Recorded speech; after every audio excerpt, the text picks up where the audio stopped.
2 से 3। अब लिमिट रख के आप खुद सॉल्व कर लेना, मेरा मेन एम था प्रॉपर्टी को एक्सप्लेन करना।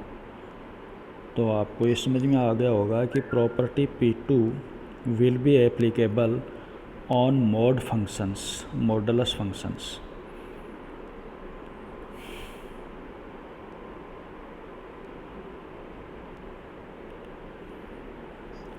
P3 P4 को बाद में बताएंगे।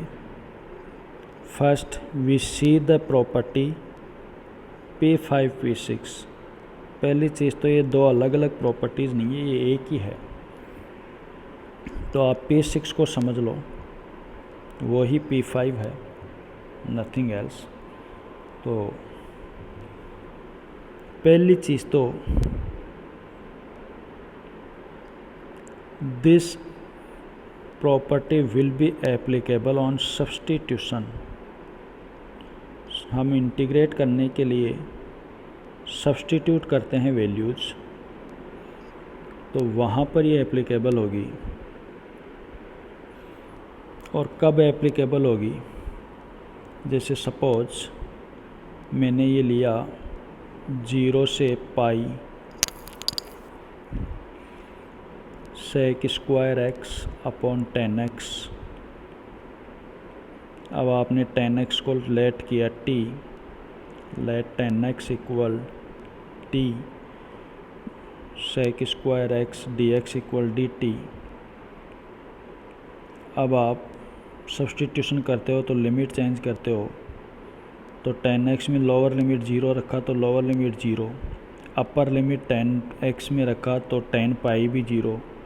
तो जब ऐसी कंडीशन आ जाए अपर लिमिट और लोअर लिमिट दोनों ही 0 हो जाए, उस केस में we have to apply the property P6। तो एक क्वेश्चन करके देखते हैं इसके बेसिस पे।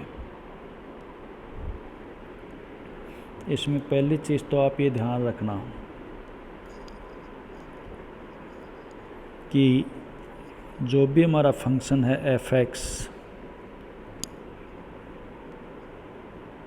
उसमें x की जगह आप ये जो अपर लिमिट है 2a, वो 2a माइनस x रखोगे x की जगह, तो वापस f(x) ही आता है। तब तो ये अपनी अपर लिमिट जो 2 है वो बाहर आ जाएगा और अपर लिमिट सिर्फ a रह जाएगी। 2 को बाहर निकाल लिया।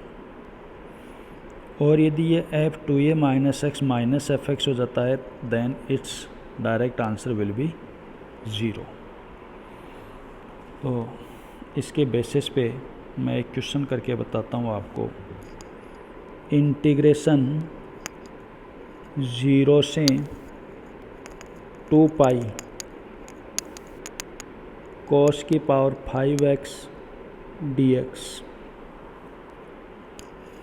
इसको आप इंटीग्रेट करना चाहोगे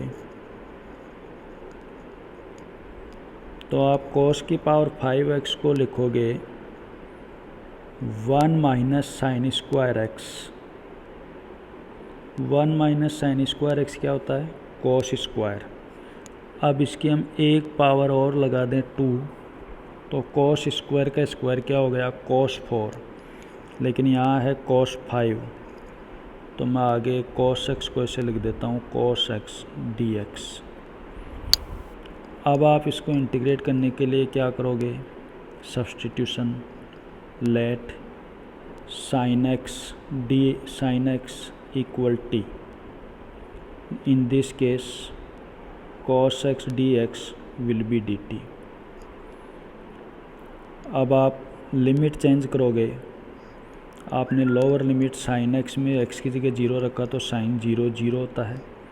अपर लिमिट 2 पाई यहाँ रखा तो sin 2 पाई भी 0 होता है। हो गई दोनों लिमिट बराबर।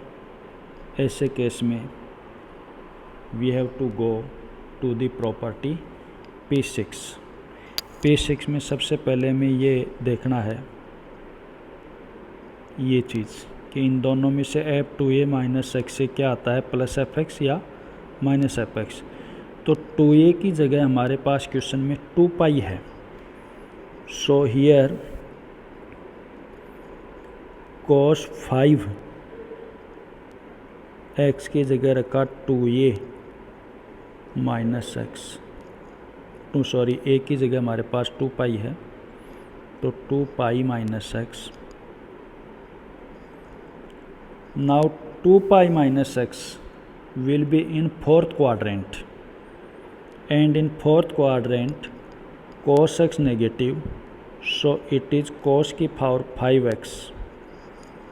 तो प्लस का आया, ये प्लस का आया, तो यूजिंग दिस प्रॉपर्टी यहाँ देखिए इसमें 2 को बाहर निकाल लिया, 2a का जो 2 था उसको बाहर निकाल लिया, तो हम भी यहाँ क्या लिख देंगे, इंटीग्रेशन 2 बाहर निकाल लिया और ये रह जाएगा पाई कोस की पावर 5x dx। फिर से हम आगे बढ़ते हैं, इसको इंटीग्रेट करना है तो फिर से यही प्रोसेस फॉलो करनी पड़ेगी, लेकिन अब की बार हमारे पास अपर लिमिट 2 पाई ना होकर सिर्फ पाई है, 2 को बाहर निकाल लिया है यूजिंग प्रॉपर्टी P6। लेकिन फिर से आप जब जो लोअर लिमिट 0 तो 0 और अपर लिमिट पाई रखोगे तो वो साइन पाई भी 0 होता है। फिर से वही केस आ रहा है, ये सेम केस। हमें फिर से एक बार वही प्रॉपर्टी P6 अप्लाई करनी पड़ेगी। अब की बार फिर से हम लिखते हैं कोस की पावर 5। अब की बार हमारे पास 2a की जगह सिर्फ पाई है, 2a की जगह सिर्फ क्या है, पाई। तो अब हम की बार सिर्फ पाई रखेंगे 2a की जगह, तो pi minus x and pi cos pi minus x is in second quadrant, and in second quadrant cos is negative, so it is minus cos की पावर 5x। नेगेटिव आ गया और हमने देखा कि f 2a minus x is minus F x, then its solution will be 0। So using property P5,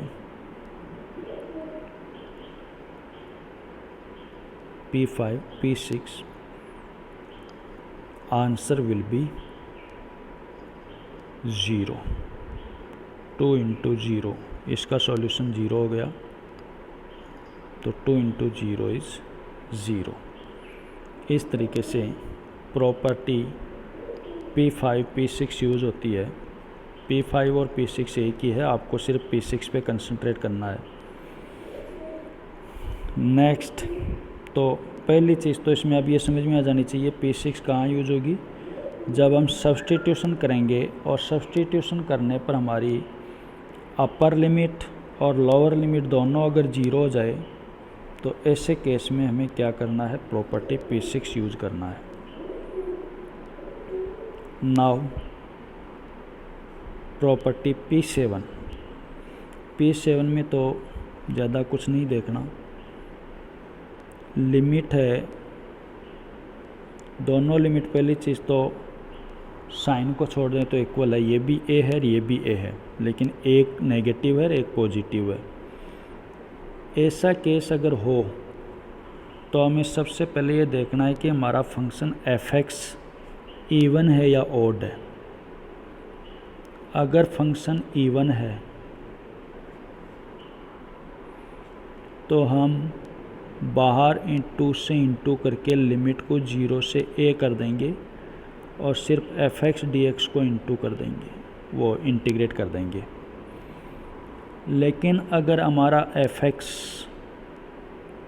odd है तो हम डायरेक्ट इसका सॉल्यूशन 0 लिख देंगे, अगर ऑड फंक्शन है तो। ये इतनी है इवन ऑड, -a से +a तक लिमिट हो तो ये एप्लीकेबल होगी। ये इवन ऑड वाला फंडा तभी लगेगा। अब मैक्सिमम बच्चों की प्रॉब्लम आती है इवन और ऑड को पता लगाना। तो एक तो इसने मैथमेटिकल मेथड तो यहाँ दे रखा है, f माइनस एक्स, ये यदि f(x) है तो ये इवन फंक्शन होगा, और f माइनस एक्स इक्वल यदि -f(x) है तो ये ऑड फंक्शन होगा। लेकिन डायरेक्ट अगर आप क्वेश्चन देख के मालूम करना चाहो ये इवन है या ऑड है, then if power is odd then function will be odd, if power is even then function will be even. यानी कि हमारे पास यदि x की पावर 4, यहाँ पावर क्या है इवन है, तो ये इवन फंक्शन होगा।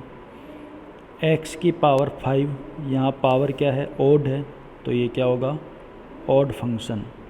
लेकिन यहाँ पर दो फंक्शन ऐसे हैं जिनकी पावर चाहे इवन हो या ऑड हो वो ऑलवेज इवन होते हैं, और वो है एक तो cos x और एक sec x। इनकी पावर चाहे ऑड हो या इवन हो ये हमेशा इवन फंक्शन होते हैं। तो cos और sec की पावर नहीं देखनी, सीधा ध्यान रखना है कि ये इवन फंक्शन है। इसके अलावा बाकी फंक्शन की आपको पावर देखनी है। पावर इवन है तो वो इवन फंक्शन होगा, पावर ऑड है तो वो ऑड फंक्शन होगा। ये आपकी हो गई प्रॉपर्टी P2 हो गई, P6 हो गई, P7 हो गई। अब बच गए हमारे P3 P4। यदि फंक्शन मॉडुलस नहीं है, यदि उसमें सब्स्टिट्यूशन वाली प्रॉब्लम नहीं आ रही है, यदि उसकी लिमिट -a से +a वाली नहीं है, तो आपको बिना सोचे समझे वहाँ कौन सी प्रॉपर्टी लगानी देनी है P3 P4। एक ही बात है, दोनों अलग अलग नहीं है। तो P3 P4 जहाँ भी यदि फंक्शन ऑड नहीं है, सब्स्टिट्यूशन वाली दिक्कत नहीं है, -a से +a वाली नहीं है, तो बाकी जितने भी फंक्शन बच गए उन पे हमें प्रॉपर्टी P3 P4 अप्लाई कर देनी है। इसमें हमारे पास लिमिट अगर a से b है तो हमें क्या करना है, दोनों लिमिट को प्लस करना है और उसमें से x को माइनस कर देना है। तो a + b - x dx, और फिर उसके आगे सॉल्व कर देना है। तो ये प्रॉपर्टीज़ का आपका टॉपिक कंप्लीट होता है। इसके बेसिस पे क्वेश्चन हम नेक्स्ट वीडियो में करेंगे। अभी के लिए काफ़ी है, धन्यवाद। कोई अगर आपको प्रॉब्लम लगे तो कोई दिक्कत नहीं, क्वेश्चन करते वक्त और अच्छे से समझ में आ जाएगा।